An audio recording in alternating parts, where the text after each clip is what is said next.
Hi guys, so I got another book outlet haul.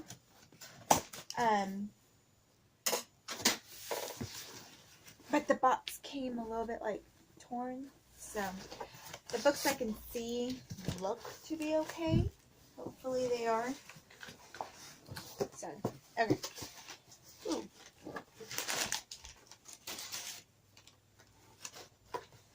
Okay, I got interesting. Alrighty. It's a mixture of styles of books. The first one here is called The One, and it's Experience Jesus. It's by Carlos Darby, Judah Smith, Charlotte Gamble, Gary Clark, and Carl Lentz are all on the cover, and it's a photo. It's got photos in it, so it says we are step into an experience with Jesus Christ. We are living in a world increasingly geared toward visual learners. To keep future generations engaged with the scriptures, we need to allow individuals to express their own unique style as they follow Jesus. After all, he calls us all today, where we are and however we look. He looks at the heart and meets us right here, right where we are. Developed for the avid consumer of visual content, The One uses impactful images alongside powerful words, creating a dynamic way to engage with the experience of with and experience the scriptures. The One features personal stories written by Christians from around the world and interviews with some of today's most influential Christian leaders. Evident in each is the undeniable importance of a relationship with Jesus. In him, readers will ultimately discover their true value and will experience a transformed life based on a genuine daily relationship with our Savior, who brings hope and purpose to all who seek him. Excuse me. So, sounded interesting. A little bit different than what I thought it was going to be, but I'll give it a shot. Next up is Blindsided, a Shocking Diagnosis, and this is by Priscilla Cummings.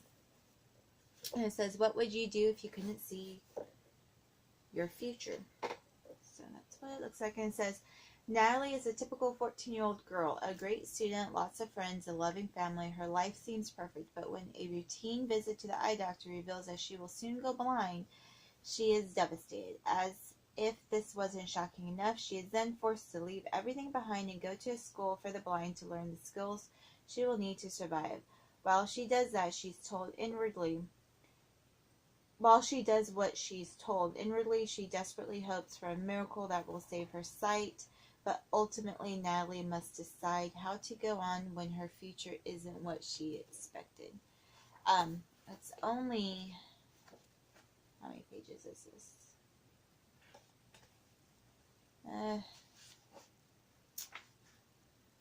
226 pages, so it should be pretty fast read. It has a little bit of the Braille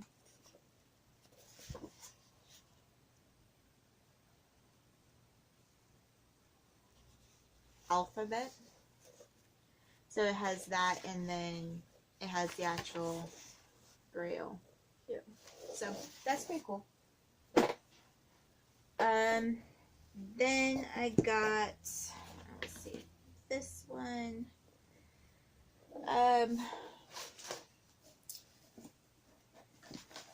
invoice. I got Compulsion, Persuasion, and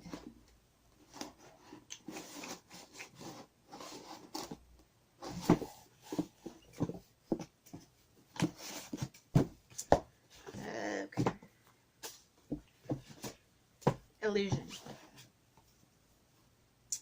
They are by Martina Boone, and Compulsion came first, so I will read the back of that one.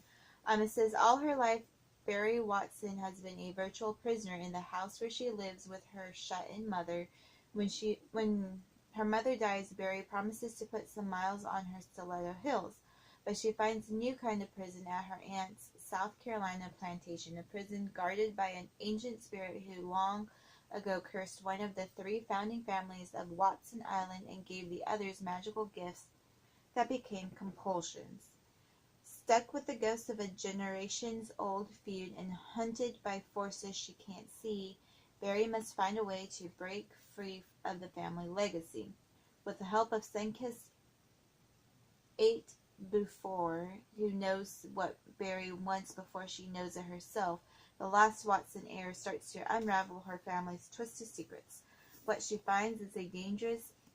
A love she never expected.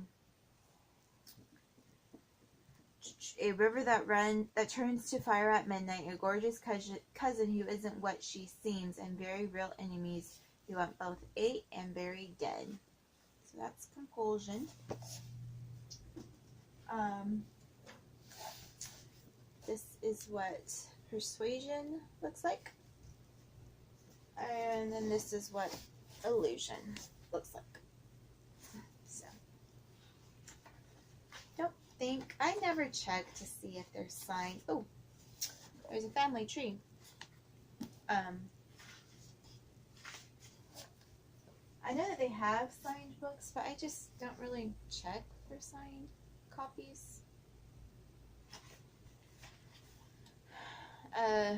There's a different family tree.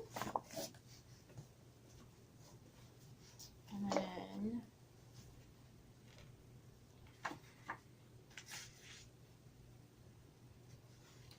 this is the first family tree in Compulsion.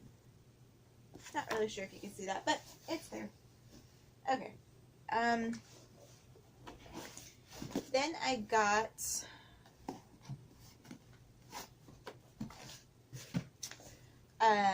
Immaculate, She Didn't Ask for a Miracle by Caitlin Detweiler.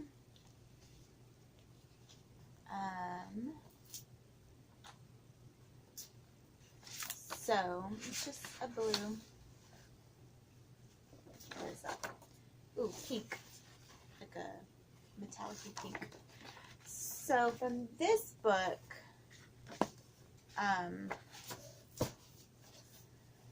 even if everyone thought I was lying, why couldn't they just leave me alone? I hadn't asked for any of them to believe me. I hadn't asked for them to worship me. I hadn't asked them for anything. Mina is top of her class, girlfriend to the most ambitious guy in school, able to reason and study her way through anything. But when she finds herself pregnant, despite having never had sex, her orderly world collapses. Almost nobody believes Mina's claims of virginity. Her father assumes that her boyfriend is responsible. Her boyfriend thinks she must have cheated on him as news of Mina's story spreads. There are those who brand her a liar. There are those who brand her a heretic. And there are those who believe that miracles are possible and that Mina's unborn child could be the greatest miracle of all. So, got that one. Then I got Learning to, I'm not sure that one. Let's do. I got Mind Games, the first book in Perfect Lies that I did not realize was a series. So I got Mind Games. It says Annie and Fia are as close as two sisters can be. Most importantly, they keep each other's secrets, even the dangerous ones. Annie is blind but can see visions of the future. Fia was born with flawless intuition. Her first impulse is always exactly right. When the sisters are offered a place at an elite boarding school, Fia realizes that something is wrong, but she doesn't grasp just how wrong.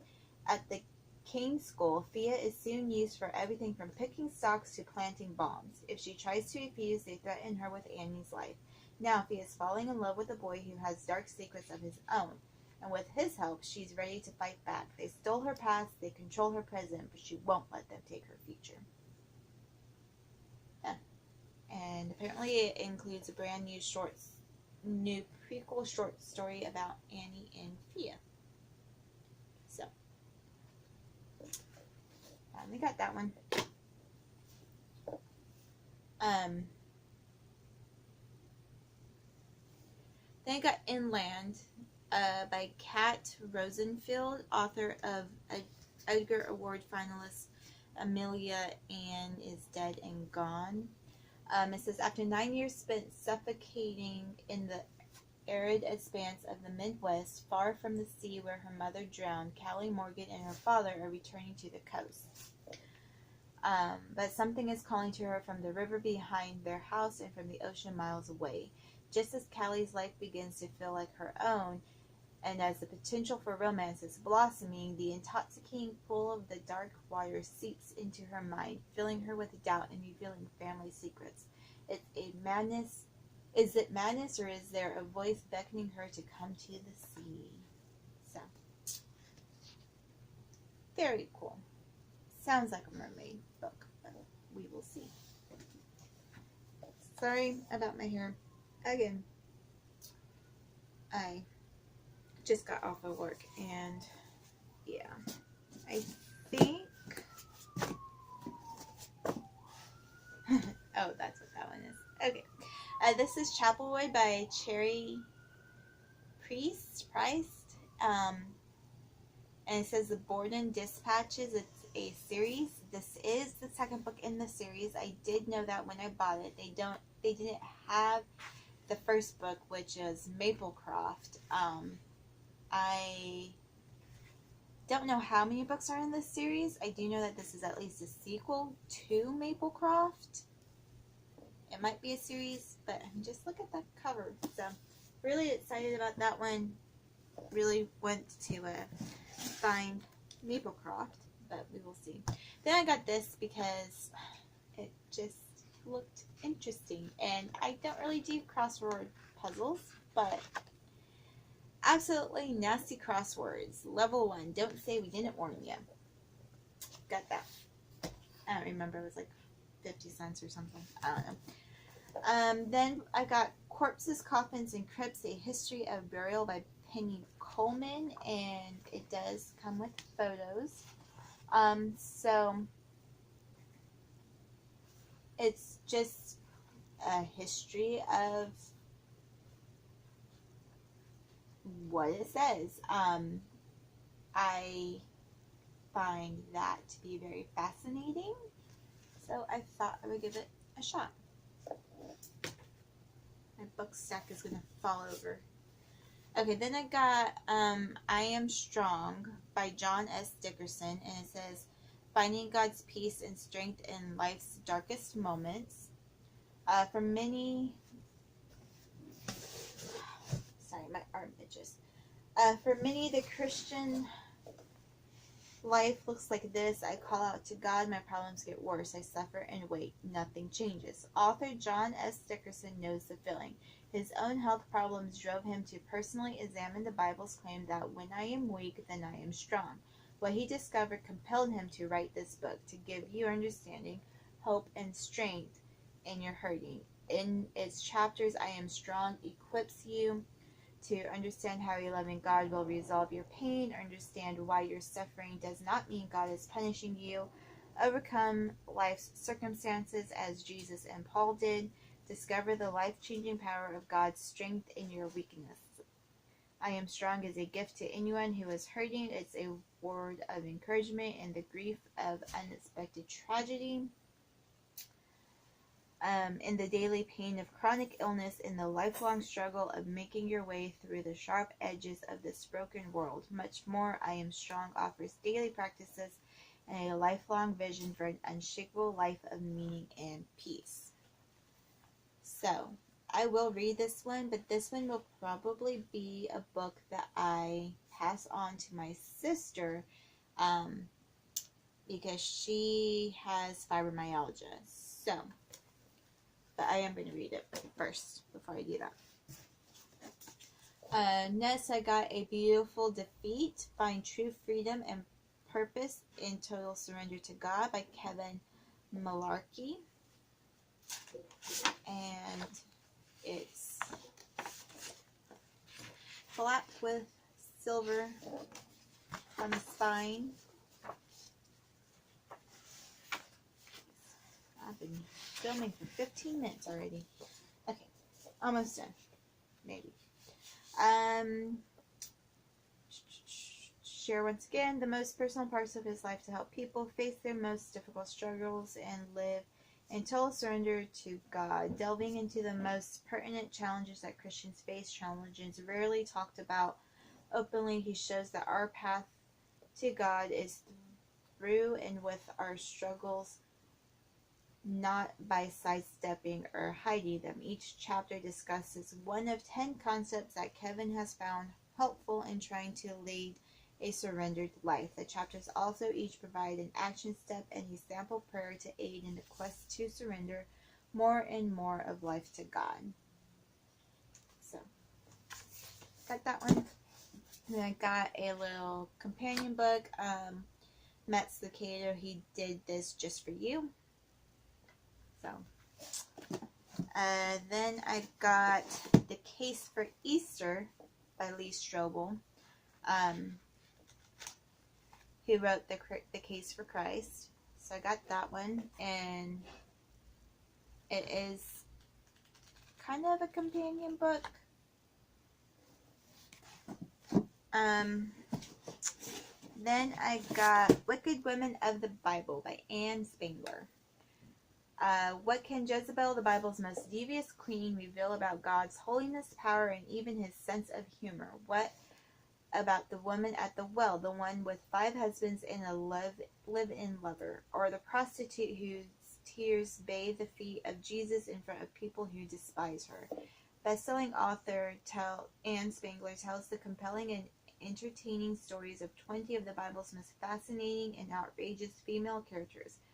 At the end of each of these stories, which are painted against the rich cultural background in which they unfold, Anne provides additional historical details, making this book both an inspirational read and a unique Bible study for individuals and groups.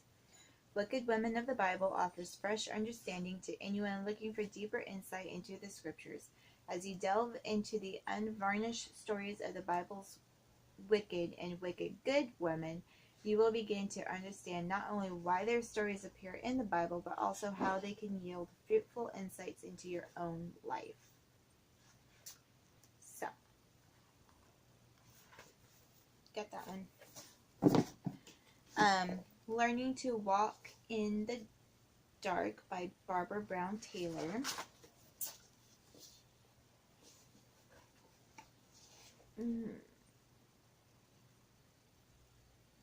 Is this a sequel? I don't know. It might be a sequel. That's what the cover looks like.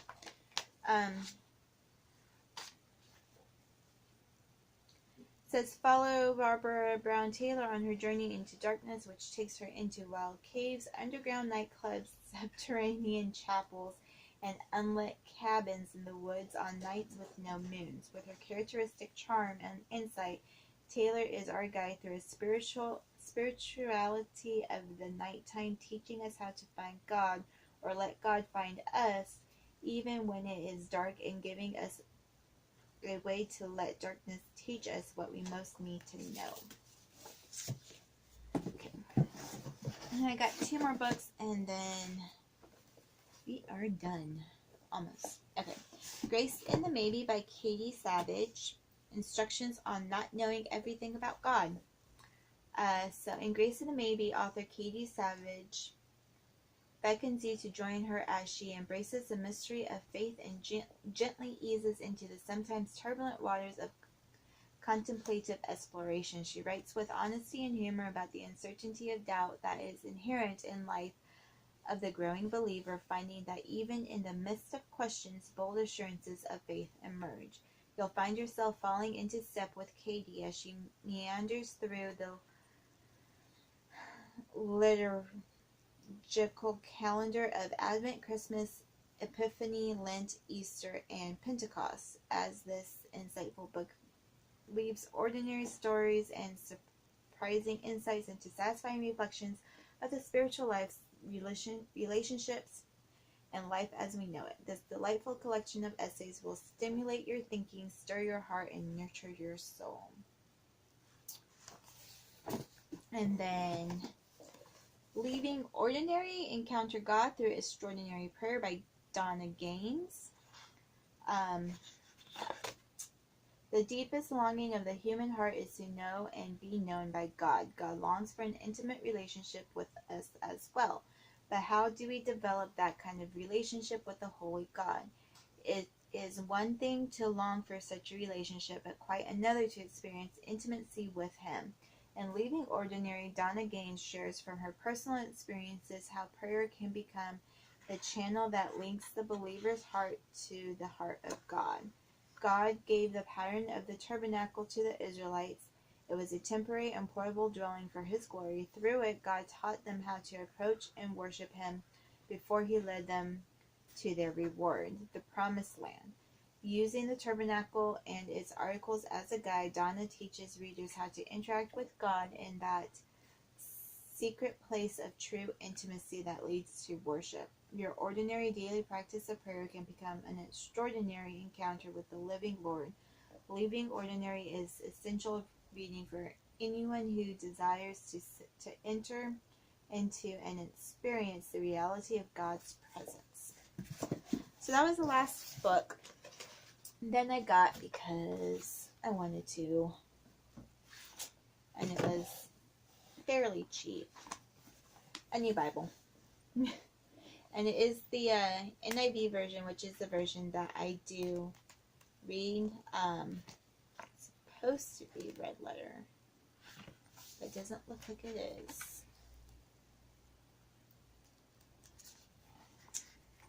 I thought it was supposed to be red letter.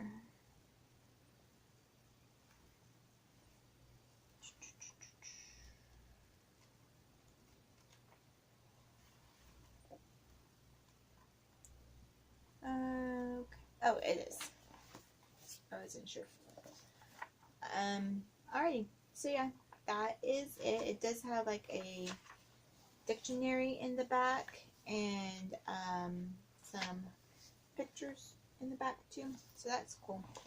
So yeah, got a new Bible. My Bible is perfectly fine, but I just wanted another one. Alrighty, that is it for this video. I'm going to go ahead and upload this video, and I will talk to y'all later. Bye.